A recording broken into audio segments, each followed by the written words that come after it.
আল্লাহর নবী বলেন ক্বালা রাসূলুল্লাহ সাল্লাল্লাহু আলাইহি ওয়াসাল্লাম, দুনিয়ার কোনো ইমানদার কোনো মুমিন যদি রোজা রাখে, রোজা রেখে ইফতারের সময় যদি কোনো আরো একজন ইফতারিকে আরো একজন রোজাদারকে যদি সে ইফতারি করায়, ইফতারের সময় আল্লাহর নবী বলেন সাথে সাথে আমি আল্লাহ তাকে 3টা পুরস্কার দিয়ে দেই। জোরে বলি সুবহানাল্লাহ। কয়টা পুরস্কার?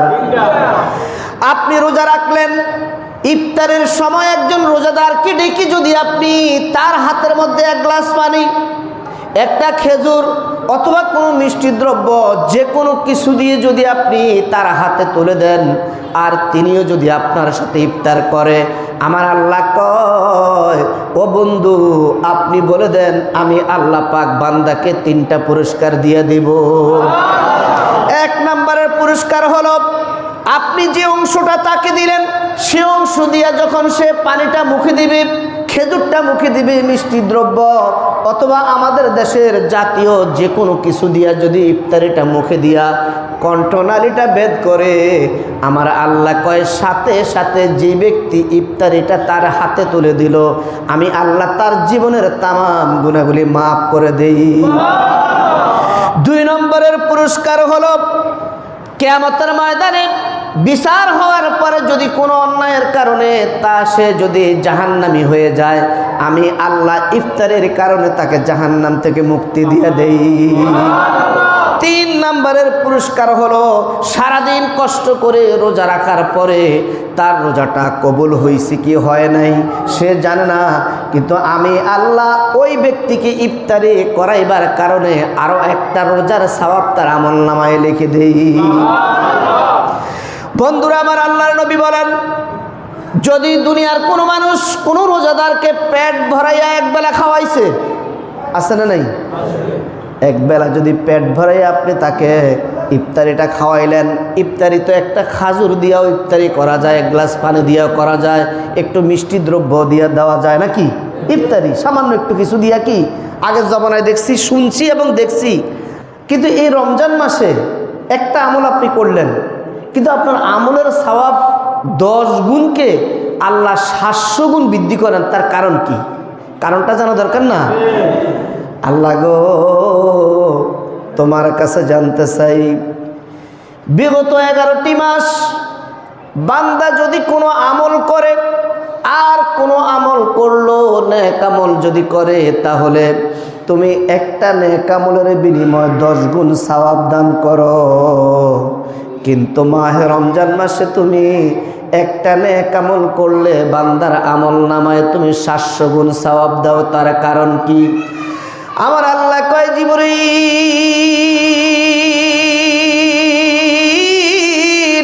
রে জিবরীল, আমার বন্ধুর কানের কর্ণকুহরে পৌঁছে দাও রে জিবরীল। শাহরু রমাদানাল্লাযী উনজিলা ফীহিল কুরআন। জোরে জোরে বলি আল্লাহু আকবার। আল্লাহ পাক বলেন এই রমজান মাস আমি আল্লাহ পাক নাজিল করেছি, এটা হলো সেই মাস, এটা হলো রমজান মাস। শাহরু রমাদানাল্লাযী উনজিলা ফীহিল কুরআন, এই রমজান মাসে আমি আল্লাহ পাক কোরআনে কারীমকে নাজিল করেছি। জোরে বলি সুবহানাল্লাহ। এই কোরআনকে নাজিল করার কারণে, কোরআন যেই মাসে নাজিল হয়েছে এই মাসের রহমত এবং বরকত এবং ফজিলত আমি আল্লাহ বাড়াইতে বাড়াইতে 2 গুণ নয়, 4 গুণ নয়, 6 গুণ নয়, 10 গুণ নয়, এই কোরআনের ইজ্জতে আমি আল্লাহ বান্দার আমলকে 700 গুণ বৃদ্ধি করে দেই। তাহলে আমরা বুঝলাম এই রমজান মাসে যদি একটা নেক আমল করেন তাহলে 700 গুণ সওয়াব। কথা ঠিক না ঠিক? কিন্তু কেন? এটা হচ্ছে একমাত্র কোরআনের ইজ্জতে এই মাসে আল্লাহ নাজিল করেছেন কোরআন। জোরে বলি সুবহানাল্লাহ। তাহলে আল্লাহ পাক বলেন শাহরু রমাদানাল্লাযী উনজিলা ফীহিল কুরআন। তাহলে এর মহত্ব, এর গুরুত্ব, এর ফজিলত কম না বেশি? কেন বেশি? এই মাসে আল্লাহ নাজিল করেছেন কোরআন। ঠিক না ঠিক? মানুষের হেদায়েতের জন্য ন্যায় এবং সত্য পথ বেছে মানুষ আমল করবে, পথ চলবে। আল্লাহু আকবার। উদ্দেশ্য হলো হুদাল লিন্নাস ওয়া বাইয়িনাতিম মিনাল হুদা ওয়াল ফুরকান। আল্লাহ পাক বলেন মানুষের জন্য হেদায়েত, এর মধ্যে আছে হেদায়েত ন্যায় এবং অন্যায় পার্থক্যকারী সুস্পষ্ট পদ নিদর্শন আমার আল্লাহ কোরআনে রেখে দিয়েছে। এখন কোরআন শরীফ আমরা পড়ি আর আমরা কিন্তু সওয়াবের আশায় কোরআন শরীফ পড়ি, ঠিক না বেঠিক? আবার কেউ কোরআন শরীফ পড়ে ঝাড়ফুঁক করে, একটু হুমাই দিল, পানি পড়া দেয়, তাবিজ লেখে, আছে না নাই? কিন্তু শুধু পানি পড়া আর তাবিজ আর সওয়াবের আশায় আল্লাহ কোরআন নাজিল করে নাই, এগুলা সব চলবে। আসল উদ্দেশ্য হলো কোরআন শিখা, কোরআন বুঝা, সেই পরিমাণ আমল করা। জোরে বলি সুবহানাল্লাহ। যদি নিয়ত করেন, আল্লাহর নবী বলেন একটা রোজা ভোর রাত্রি সুবহ সাদিকের সময় পর্যন্ত পানাহার করে এরপরে তুমি নিয়ত করলে আর সূর্য অস্তমিত হওয়ার পরে তুমি ইফতার করবে, দীর্ঘ সময় উপবাস থাকার পরে তোমার সমস্ত কাজগুলো সম্পাদন হওয়ার পরে একটা রোজা পালন হবে। কিন্তু আল্লাহর নবী বলেন তুমি ভোর রাত্রে সেহরি খাওয়ার পরে যদি সহি নিয়তটা করো যে আল্লাহ তোমার সন্তুষ্টির জন্য রোজা রাখলাম, আমার আল্লাহ কয় আরো একটা রোজার সওয়াব তোমার আমল নামায় দিয়া দিছি। আল্লাহর নবী বলেন হুয়া শাহরুস সবর ওয়াস সবরু সাওয়াবুল জান্নাত। এই মাসটা হলো ধৈর্যের মাস আর ধৈর্যের ফল হলো বেহেশত। মাসটা হলো ধৈর্যের মাস। এখন ধৈর্যটা কি? আপনি রোজা রাখলে, রোজা রেখে যারা কাজ করে, যারা মাটি কাটে, যারা কৃষি কাজ করে, যারা ঠেলা গাড়ি চালায়, যারা ঘাড়ে গোনা গাছের কাজ যারা করে, শরীর থেকে পানি তাদের বের হয়ে যায়, কথা ঠিক না বেঠিক? জিহ্বাটা শুকিয়ে যায়, কলিজাটা পানি শূন্য হয়ে যায়, কষ্ট লাগে, খিদার যন্ত্রণা উদ্রেক হয়, পানির পিপাসায় কাতর হয়ে যায়, আসরের নামাজের পরে একেবারে কাতর, কথা ঠিক না বেঠিক? আমার আল্লাহ কয় এই ধৈর্যটা রেখেই যদি তুমি রোজাটা পালন করো, সরাসরি আমি আল্লাহ জান্নাতের টিকিট দিয়ে দেই। কিন্তু প্রশ্ন হলো, আল্লাহর নবী বলেন দুনিয়ার কোনো মানুষ যদি সারাদিন রোজা রাখার পরে কোনো রোজাদারকে যদি পেট ভরে একবেলা যদি আত্মতৃপ্তি নিয়ে যদি তারে খাওয়ায়, আল্লাহ পাক কিয়ামতের ময়দানে আল্লাহর নবী বলেন আমি নবী তাকে এক পেয়ালা জান্নাতের পানি, হাউজে কাউসারের এক পেয়ালা পানি তাকে আমি দান করব রোজার বিনিময়। সে যে তারে পেট ভরে খাওয়াইছে, এই জন্য নবী বলেন কিয়ামতের ময়দানে এক গ্লাস তাকে, এক পেয়ালা পানি হাউজে কাউসারের পানি তাকে দিব, 40 বছর পর্যন্ত তার পানির পিপাসা লাগবে না। আমাদের এই দিন না, আমাদের এই বছর না, জান্নাতের বছর হবে, জান্নাতের দিন হবে আমাদের একটা বছরের সমান। আল্লাহু আকবার। 365 দিনে কয় বছর? আর জান্নাতের হলো কি একদিন। আল্লাহু আকবার, আল্লাহু আকবার। এক গ্লাস পানি ইফতারের সময় যদি কোনো ব্যক্তিকে আপনি ডাইকা তাকে যদি পেট ভরে ইফতারি করান, আল্লাহর নবী বলেন কিয়ামতের ময়দানে আল্লাহ খুশি হইয়া আপনাকে জান্নাতের এক গ্লাস পানি, এক পেয়ালা পানি, জান্নাতের পানি, হাউজে কাউসারের পানি দান করবে 40 বছর। কয় বছর? আমাদের তো 40 বছর অনেকের হায়াতে হয় না, কথা ঠিক না বেঠিক? 40 বছর পানির পিপাসা, কি পানি আপনাকে দিবে? আল্লাহু আকবার। বন্ধুরা আমার, আল্লাহর নবী বলেন ফামান শাহিদা মিনকুমুশ শাহরা ফালইয়াসুমহু ওয়া মান কানা মারিদান আও আলা সাফারিন ফাইদ্দাতুন মিন আইয়ামিন উখর। অতএব এই মাহে রমজান মাস যে ব্যক্তি পাবে সে যেন রোজাগুলো রাখে। মাহে রমজান মাস যে ব্যক্তি পাবে, এটা নিয়ামত, এটা বরকত, এটা ফজিলত, এই রোজাগুলো রাখে। এই বছর হয়তো আমি কোনো বেশি একটা সফর করি না, যার কারণে হয়তো পানির পিপাসা আমার নাই। যারা হয়তো কাজকর্ম করেন, হ্যাঁ, হয়তো বেশি কাজকর্ম যারা করে হয়তো একটু পানির পিপাসা, কিন্তু তেমন একটা না, কথা ঠিক না বেঠিক? অন্য মাসের তুলনায় নয়। এরপরও যদি রোজা কেউ নষ্ট করে, রোজা রাখতে না পারে, তার মতো পোড়া কপাল জগতে আর আছে? কথা কোন আছে? বন্ধুরা আমার, আল্লাহ নবী বলেন ওমান কানা মারিদান আও আলা সাফারিন ফাইদ্দাতুন মিন আইয়ামিন উখর। আল্লাহ পাক বলেন, যে ব্যক্তি রোজা রেখে সফর করে, সফর আছে না নেই? যে ব্যক্তি সফর করে 48 মাইল অতিক্রম করলে সে হলো মুসাফির। সফর করতে করতে করতে করতে করতে বিকাল পর্যন্ত সফর করে। একটা সময় এরকম ছিল, মানুষ এই থেকে রহিমানগর থেকে হাইটা হাজিগঞ্জ গেছে, হাজিগঞ্জ থেকে হাইটা চাঁদপুর গেছে, কাজকর্ম করে আবার কি জায়গাতে আইছে না। একটা সময় ছিল তাদের পানির পিপাসা কি মানুষ কাতর হয়েছে, ওটারও সফর বলছে। এখন যদি সারা দুনিয়াও আপনি সফর করেন তাহলে পানির পিপাসা লাগার কথা না, কারণ আপনি কোনো আডেন নেন তো গাড়িতে, আপনি কোথায় যানবাহনে, তাহলে এখানে কোনো সমস্যা আসেনি। আমাদের দেশের থেকে সকালবেলা একটা লোক রওনা দিয়েছে সৌদি আরব, আফ্রিকা মহাদেশ পর্যন্ত অথবা ইউরোপ আমেরিকা পর্যন্ত সফর করলো, পানির পিপাসা লাগার কোনো কথা না, কারণ এখন সব কি যানবাহনে চলাচল হচ্ছে নাকি।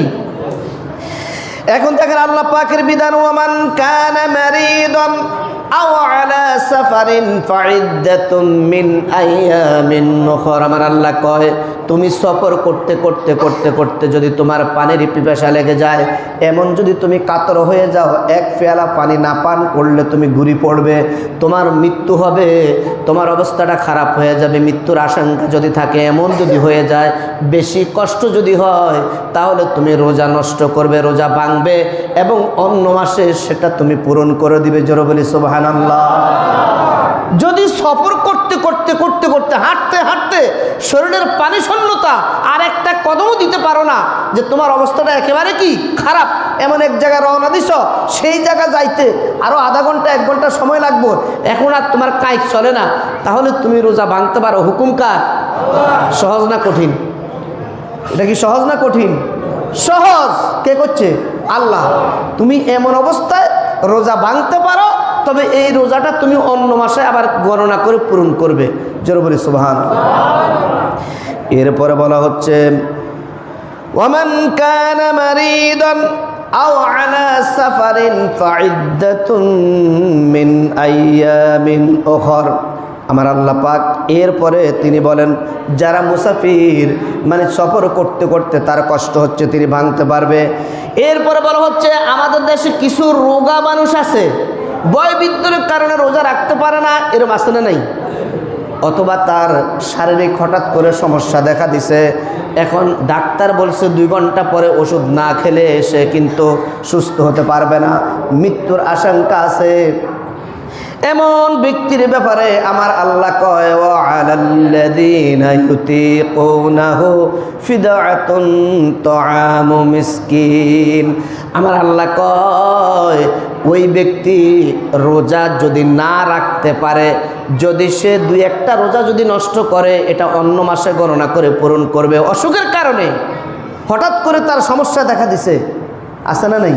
হঠাৎ করে রমজান মাসে সমস্যা দেখা দিছে, 1টা বা 2টা রোজা নষ্ট হয়েছে, অন্য মাসে সেটা গণনা করে পূরণ করবে, পূরণ করতে হবে।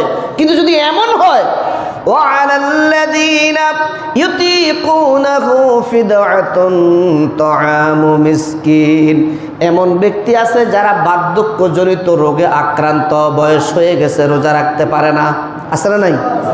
একেবারে লাবুজ, বিছনায় পড়ে গেছে, অচেতন, রোজা রাখতে এখনো পারে না, রোজার পরও কি পারবে না, কোনো মাসেই পারবে না। এমন যদি হয়, আমার আল্লাহ কয় তাদের জন্য আরো সহজ। সে রোজা রাখলে যেই পরিমাণ ইফতারি আর সন্ধ্যা রাত্রের খাবার, ভোর রাত্রের সেহারি যা খাবে, এই খাওয়াটা সে এতিম অথবা মিসকিনকে দান করে দিবে। জোরে বলি সুবহানাল্লাহ। যদি সে একেবারে রোজা রাখতে কি পারে না, আমাদের দেশে এরকম আছে না, যে এই বুড়াটা, এই বুড়ি রোজা রাখতে কি পারে না, কারণ বার্ধক্যজনিত কারণে তার এখন কি নাই, শরীরে এমন কোনো শক্তি নাই, যে কদিন বেঁচে আছে 2 ঘন্টা পরে 3 ঘন্টা পরে ওষুধ খাইতে হয়, পানি খাইতে হয়, নয়তো যে কোনো সময় মারা যাবে। ওই ব্যক্তির ব্যাপারে বলা হচ্ছে, ও আলাল্লাযীনা ইউতীকুনাহু ফিদআতুন তাআমু মিসকিন, যে এই লোকটা সুস্থ থাকতে, ভালো থাকতে, সে যেই পরিমাণ খাওয়া খাইছে ইফতারি সেহারিতে এবং সন্ধ্যার খাবারে, ওই পরিমাণ খাবার আপনি সদকা করে দিবেন। জোরে বলি সুবহানাল্লাহ। এখন আমাদের দেশে সদকার বিষয়টা আছে, অনেক জায়গায় এরকম কি সদকা দিতেছে, তবে যেই পরিমাণ দেওয়ার কথা এই পরিমাণ দেয় না, এটা করে একটা চালাকি। কথা বুঝেন নাই? আপনি সুস্থ থাকলে আপনি ভালো ভালো জিনিস দিয়ে ইফতার করতেন। সন্ধ্যা রাত্রের খাবারের মধ্যে মাছ মাংস, ভোর রাত্রের খাবারের মধ্যে ভাজি বুনা, কি কন ঠিক না? কিন্তু আপনি এতিম মিসকিনকে সামান্য কিছু দিয়ে দিলেন, অথবা কি কইল যে আমি মিসকিনে গেড়ে আনি প্রত্যেক দিন কি ইফতারি করাই দেই, দুগা খাওয়াই দেই, এটা হবে না। আপনি যেই পরিমাণে আপনার রুচিসম্মত সুস্থ থাকতে যা খাইছেন আর খাবেন, ঠিক এই পরিমাণ খাবার যদি আপনি না দেন, তাহলে আপনি এর ফিদিয়া আদায় হবে। এরপর আল্লাহর নবী বলেন, ক্বালা রাসূলুল্লাহি সাল্লাল্লাহু আলাইহি ওয়াসাল্লাম, আল্লাহর নবী বলেন, মান সামা রমাদানা ঈমানাও ওয়া ইহতিসাবান গুফিরা লাহু মা তাকদ্দামা মিন যামবিহি। আল্লাহর নবী বলেন, যেই ব্যক্তি ঈমান সহকারে, ঈমানের সহিত, বিশ্বাসের সহিত যেই ব্যক্তি প্রথম রোজা পালন করে, আমার আল্লাহ পাক তার জীবিত বিগত দিনের সমস্ত গুনাহগুলি মাফ করে দেয়। এরপরে বলা হচ্ছে, ওয়ামান কানা রমাদানা ঈমানাও ওয়া ইহতিসাবান গুফিরা লাহু মা তাকদ্দামা মিন যামবিহি। যে ব্যক্তি মাহে রমজান মাসে রোজা রাখলো, দিনের বেলা রাতের বেলা জেগে জেগে নামাজ আদায় করলো, এশার নামাজ, তারাবি নামাজ, নফল নামাজ আদায় করে রাতটাকে সে পার করে, আল্লাহর নবী বলেন যে আল্লাহ পাক তার জীবিত দিনের যত অন্যায় অপরাধ হয়েছে সমস্ত অপরাধ থেকে তাকে মুক্তি দিয়ে দেয়। এরপরে বলা হচ্ছে, ওমান কামা লাইলাতাল কদরি ঈমানাও ওয়া ইহতিসাবান গুফিরা লাহু মা তাকদ্দামা মিন যামবিহি। যে ব্যক্তি মাহে রমজান মাসের একটি বিশেষ রজনী লাইলাতুল কদর আছে না নাই, ওই কদরের রাত্রিতে যে ব্যক্তি ইবাদত বন্দেগী করবে, নফল নামাজ, কোরআন তেলাওয়াত, জিকির আজকার, তাসবিহ তাহলিল করে রাতটাকে পার করবে, ফজরের আজানের পূর্বে আমার আল্লাহ তাকে পুত পবিত্র করে দিবে। জোরে বলি সুবহানাল্লাহ। এরপরে বলা হচ্ছে, ওয়াকাল রাসূলুল্লাহি সাল্লাল্লাহু আলাইহি ওয়াসাল্লাম, মান লাম ইয়াদা কাওলা যুর ওয়াল আমালা বিহি ফালাইসা লিল্লাহি হাজাতান ফি আন ইয়াদা তাআমাহু ওয়া শারাবাহু, রাওয়াহুল বুখারী। যে ব্যক্তি মিথ্যা কথায় অন্যায় আচরণ ছাড়লো না, তার রোজাটা হলো শুধু উপবাস, আর তার নামাজটা হলো নৈশ জাগ্রত। জোরে বলি নাউজুবিল্লাহ। রোজা রাখলো কিন্তু মিথ্যা কথা কয়, আছে না নাই? ব্যবসায়ী যারা করে, ব্যবসার মধ্যে মিথ্যা কথা আছে না নাই? নেন 100 টাকা করে, 100 টাকা দিয়ে কিনছি, কিনা কত 100, আপনি 20 টাকা দিয়েন। ওই ব্যক্তি তো বিশ্বাস করছে যে 100 টাকার জিনিস যেহেতু 20 টাকা দিতে হবে, 20 টাকা তো আর বেশি কিছু না নাকি? কিন্তু যদি কিনাটা 80 টাকা হয়, কিনাটা যদি 80 টাকা হয়, কিনাটা যদি 90 টাকা হয়, কিনা যদি 70 টাকা হয়, তাহলে কথাটা কি সত্য না মিথ্যা? তাহলে মিথ্যা কথা আপনি বলেন কেন? আপনার তো মিথ্যা কথা বলা দরকার নাই। ব্যবসাকে আল্লাহ হালাল করছে, ব্যবসাকে কি, আর মিথ্যা হলো কি জুলুম, মিথ্যা হলো কি জুলুম, এবং মিথ্যা হলো সমস্ত গুনাহের মূল হলো কি মিথ্যা। মিথ্যা দিয়ে গুনাহ কি শুরু হয়? মিথ্যা বলা কি দরকার? কসম করা দরকার কি? কসম করা দরকার আছে? আল্লাহর নবী বলেন, এমন কিছু রোজাদার আছে যারা মিথ্যা কথা ছাড়ে না, কথায় কথায় মিথ্যা কথা বলে, অন্যায় আচরণ করে, অপরাধ করে, জুলুম করে, গালমন্দ করে, তার রোজা দিয়ে কোনো লাভ নাই এবং তার নামাজে কোনো উপকার হবে না। ওয়াকাল রাসূলুল্লাহি সাল্লাল্লাহু আলাইহি ওয়াসাল্লাম ওয়ান সাহিল ইবনে সাঈদ রাদিয়াল্লাহু তাআলা আনহু قال রাসূলুল্লাহি সাল্লাল্লাহু আলাইহি ওয়াসাল্লাম, ফিল জান্নাতি সামানিয়াতু আবওয়াবিন মিনহা বাবুন ইউসাম্মার রায়ান লা ইয়াদখুলুহু ইল্লা আস-সাইমুন। মুত্তাফাকুন আলাইহি। আল্লাহর নবী বলেন, কিয়ামতের ময়দানে জান্নাতের ভিতরে 8টা দরজা হবে, তার মধ্যে একটা দরজার নাম হলো রায়ান। জোরে বলি সুবহানাল্লাহ। ওই রায়ান নামক দরজায় আমার আল্লাহ কেবলমাত্র রোজাদার ব্যক্তিদেরকে ডেকে ডেকে একজন একজন করে জান্নাতে পাঠাইবে। রোজাদার ব্যক্তিদের জন্য আল্লাহ পাক তাদের সম্মানে একটা জান্নাতের ভিতরে একটা দরজা, একটা গেট আলাদা করে রেখে দিয়েছে। সুবহানাল্লাহ বলি। আমাদের দেশে দুলা আছে না নাই? কথা কয় না? দুলা আছে না? বরযাত্রী আছে না? বিয়ে শাদীর মধ্যে গেলে দুলার জন্য আলাদা একটা স্টেজ করে না? ওই স্টেজের মধ্যে কে থায়? একটা প্যান্ডেল হয়, সকল বরযাত্রী কি থাকে প্যান্ডেলের ভিতরে, আর ওই প্যান্ডেলের ভিতরে আরো একটা স্টেজ, আরো একটা সুন্দর আসন তৈরি করে কিনা, কার জন্য? দুলার জন্য। আর এই দুলা সেখানে বসে এবং দুলা যাকে পছন্দ করে তার সাঙ্গপাঙ্গ আছে না 2-4 জন, তার জোগালদার, এদেরকে সেখানে ডাকি, এই সল্লা এদিকায়, এই বল্টু এদিকায়, এই নান্টু এদিকায়, এই বল্টু এদিকায়, আছে না নাই? তার সাঙ্গপাঙ্গ যারা তাদেরকে সেখানে ডেকে নেয়। আমার আল্লাহ কয় যারা রোজাদার ওই জান্নাতের ভিতরে আমি আল্লাহ পাক জান্নাতীদের জন্য আমি দরজা এবং গেট রেখে দিয়েছি, তার মধ্যে কেবলমাত্র উম্মতি মুহাম্মদী রোজাদারের জন্য আলাদা একটা গেট আমি সেখানে বানিয়ে রাখছি। যারা বলে ওই গেট দ্বারা কেবলমাত্র শুধুমাত্র ওয়ানলি ওয়ান আমার আল্লাহ রোজাদারকে ডাক দিবে, গো আমার উম্মতি মুহাম্মদের মধ্যে যারা রোজাদার তারা কাতার ধরো, আল্লাহু আকবার।